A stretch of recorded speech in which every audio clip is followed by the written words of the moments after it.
Hello दोस्तों। आप सबका बहुत बहुत स्वागत है एचएसपी क्लासेज में। मैं हरविंदर मौर्य आप सबका बहुत बहुत स्वागत करता हूं। दोस्तों, हम लोग प्राचीन भारत का इतिहास पढ़ रहे थे और उसी क्रम में आज हम लोग पढ़ेंगे महाजनपदों का उदय। कैसे 16 महाजनपदों का उदय हुआ था, कौन कौन से महाजनपद थे और उनका उल्लेख कहाँ मिलता है। आइए दोस्तों देखते हैं कि सर्वप्रथम महाजनपदों का उल्लेख जो मिलता है वो आपके दो प्रमुख ग्रंथों में मिलता है। एक ग्रंथ आपका जैन धर्म से संबंधित है, एक ग्रंथ आपका बौद्ध धर्म से संबंधित है।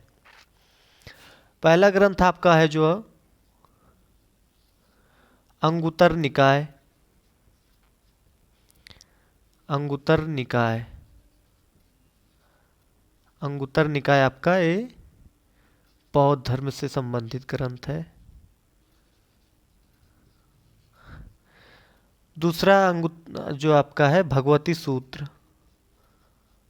भगवती सूत्र जैन धर्म से संबंधित ग्रंथ है, जहां पे आपके 16 महाजनपदों का उल्लेख मिलता है। दोस्तों, 16 महाजनपद आपके लगभग 600 ईसा पूर्व के आसपास हुए थे, यानी बौद्ध धर्म के पहले। और इन दोनों में इन दोनों ग्रंथों में आपके 6 महाजनपद ऐसे हैं जो दोनों में हैं। 6 महाजनपद आपके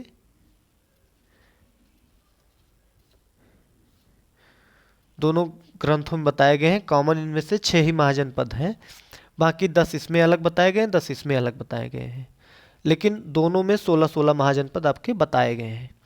आइए दोस्तों देखते हैं कि 16 महाजनपद कौन थे, उनकी राजधानियां कहाँ थी, वर्तमान में उनका लोकेशन कहाँ है, यानी उनका वर्तमान में आज के समय में क्षेत्र कहाँ है।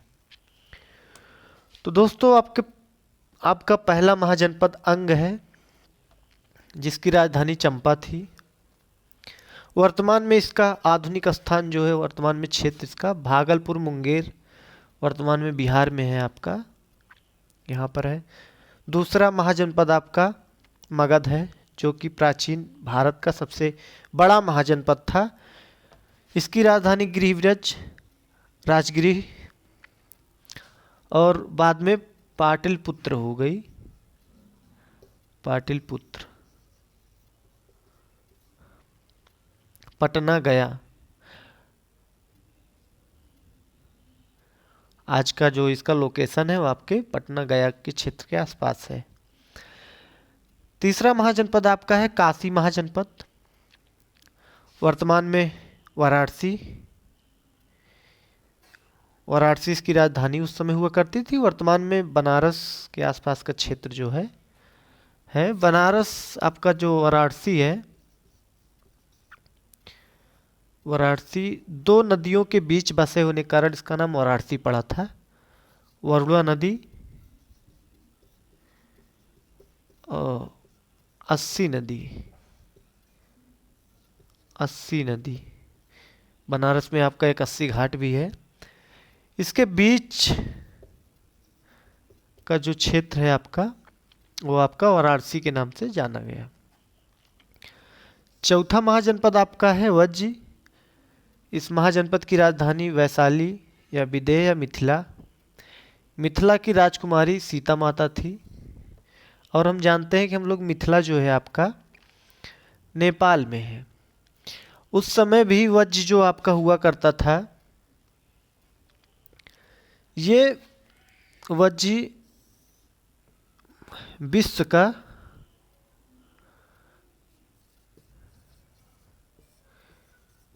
का प्रथम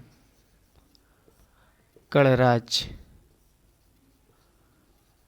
अगर कहीं हुआ तो भारत में हुआ था। लिच्छवियों का था।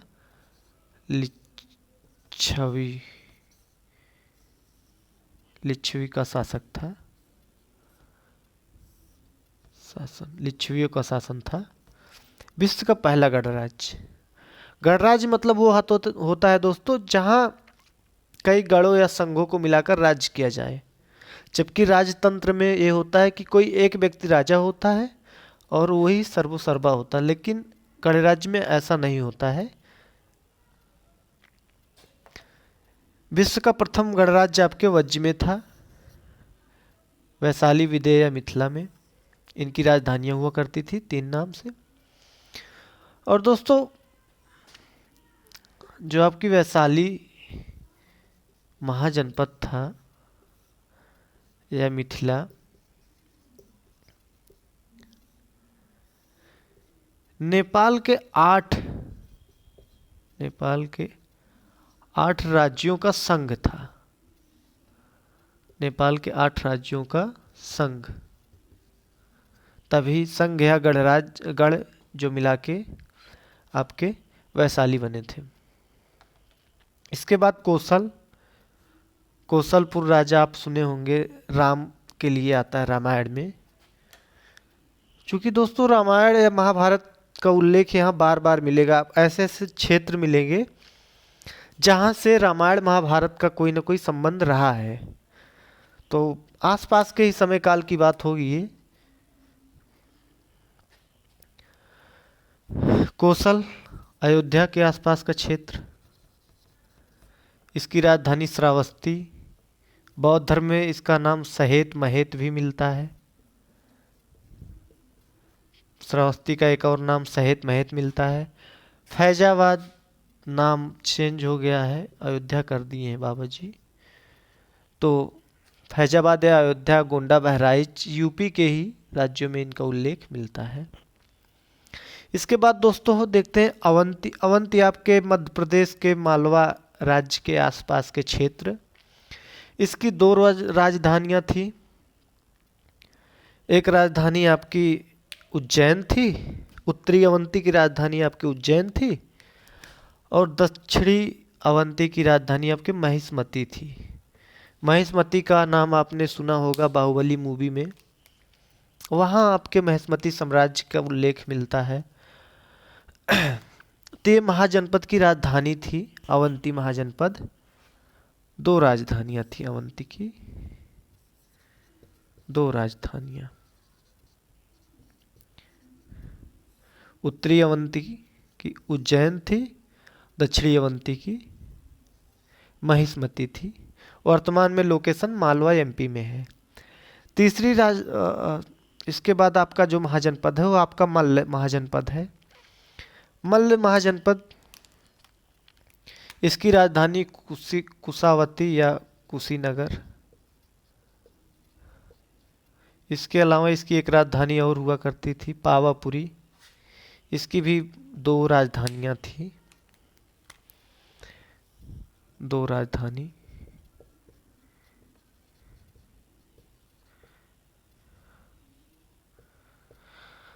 एक राजधानी आपकी और थी पावापुरी, जो आपके नालंदा में है। नालंदा वर्तमान में जिला है बिहार का। ये दूसरी राजधानी थी आपकी, ये कुशीनगर आपकी पहली राजधानी थी। वर्तमान में इसका जो लोकेशन है देवरिया बस्ती कुशीनगर गोरखपुर। इसके बाद आपका अगला महाजनपद है पांचाल। पांचाल के भी 2 राजधानियां थी, पहला अहिछत्र, दूसरा काम्पिल। 2 राजधानी वाले कई महाजनपद थे। वर्तमान में भी कई देशों की 2-2 राजधानियां हैं। वो बात अलग है, प्रशासनिक अलग हो जाती हैं और आपकी आर्थिक राजधानी अलग हो जाती है। कहीं कहीं 3 राजधानियां मिलती हैं। आपके आंध्र प्रदेश की 3 राजधानियां स्वीकृत की गई हैं। तो पांचाल की 2 राजधानियां थी, अहिछत्र, काम्पिल्य। वर्तमान में लोकेशन बरेली, बदायूं, फर्रुखाबाद, कन्नौज के आसपास के क्षेत्र जो है। उसके बाद आपका अगला महाजनपद चेदी है, शक्तिमती इसकी राजधानी। बुंदेलखंड के क्षेत्र, इसके बुंदेलखंड के क्षेत्रों में दोस्तों प्रमुख देखा जाए प्रमुख रूप से तो एमपी से सटे हुए जो जिले हैं वो आपके बुंदेलखंड के क्षेत्र में आते हैं। झांसी, उरई, जालौन,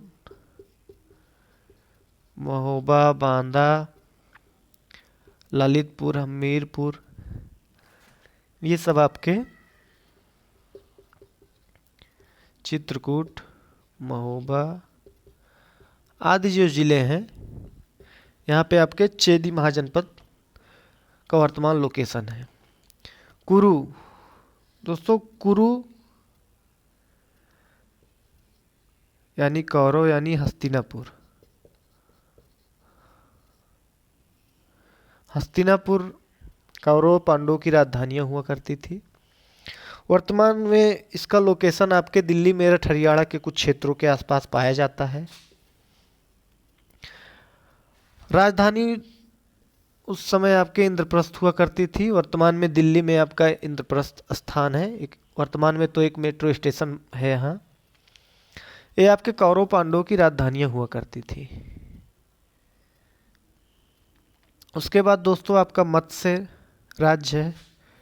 इसकी राजधानी आपकी विराटनगर है। विराटनगर वर्तमान में जयपुर, अलवर, राजस्थान के जो ज़िले हैं जयपुर, अलवर, यहाँ पे इसका लोकेशन है। इसके बाद आपका कंबोज, राजधानी हाटक, राजौरी व हजारा क्षेत्र वर्तमान में आपके पाकिस्तान में है। पाकिस्तान के ज़िले हैं। जम्मू कश्मीर का भी एक क्षेत्र इसमें है, पुंछ, ये आपके इंडिया में है, जम्मू कश्मीर में। इसके बाद आपका अगला महाजनपद वत्स है।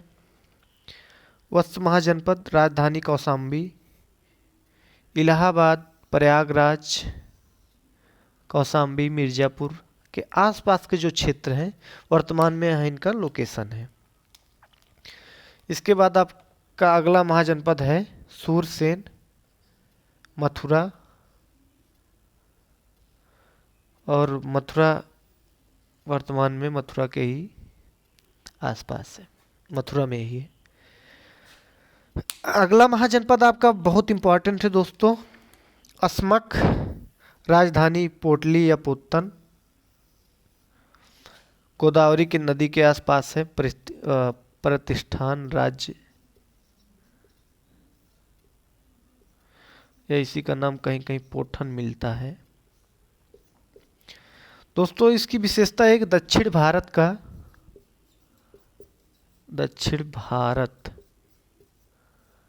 का एकमात्र महाजनपद आपका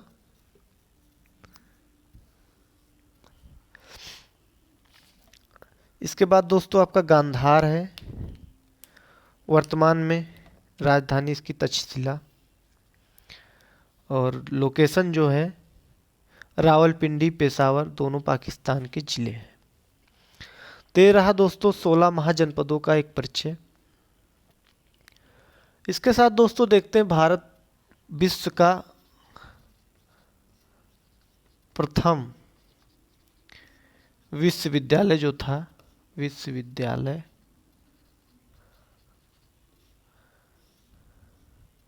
आपका नालंदा विश्वविद्यालय, नालंदा विश्वविद्यालय था।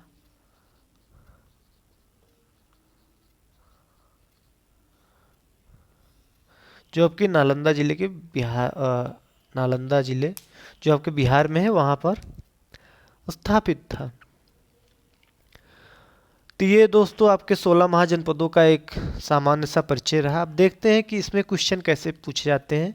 सर्वप्रथम पूछता है क्वेश्चन कि 16 महाजनपदों का उल्लेख किन किन ग्रंथों में मिलता है, तो आपके अंगुत्तर निकाय और भगवती सूत्र इन दोनों ग्रंथों में मिलता है। अंगुत्तर निकाय आपके बौद्ध धर्म से संबंधित है, भगवती सूत्र आपके जैन धर्म से संबंधित है। उसके बाद कोई भी महाजनपद देकर उनकी राजधानी पूछ लेता है। कभी कभी पूछ लेता है कि इनमें से कौन सा महाजनपद है जिनका लोकेशन उत्तर प्रदेश में नहीं है, कौन सा ऐसा महाजनपद है जिनका वर्तमान लोकेशन बिहार में है, या आपका पूछ लेता है ये दक्षिण भारत का कौन सा महाजनपद है जो दक्षिण भारत का था, तो अस्मक, या पूछ लेता है कौन सा महाजनपद है जिनका वर्तमान लोकेशन भारत से बाहर है यानी पाकिस्तान में है। तो ये क्वेश्चन पूछ लेता है कौन सा महाजनपद है आपके जिनकी दो राजधानियां हैं। तो ऐसे क्वेश्चन पूछता रहता है बार बार एग्जामिनर। तो दोस्तों छोटा सा चैप्टर है, इम्पोर्टेंट है, आप लोग पढ़ लीजिएगा। वीडियो देखने के लिए आप लोगों को बहुत बहुत धन्यवाद। हम मिलते हैं आपसे अगली क्लास में, जिसमें आपको बताएंगे जैन धर्म के बारे में। ऐसे सीरियल वाइज हम इतिहास को पढ़ते जाएंगे। इतिहास आसान है, बस आप लोग पढ़ते जाइए, नोट्स बनाते जाइए। वीडियो देखने के लिए बहुत बहुत धन्यवाद। वीडियो अच्छा लगा हो तो लाइक कीजिएगा, सब्सक्राइब कीजिएगा। मिलते हैं आपसे अगली क्लास में।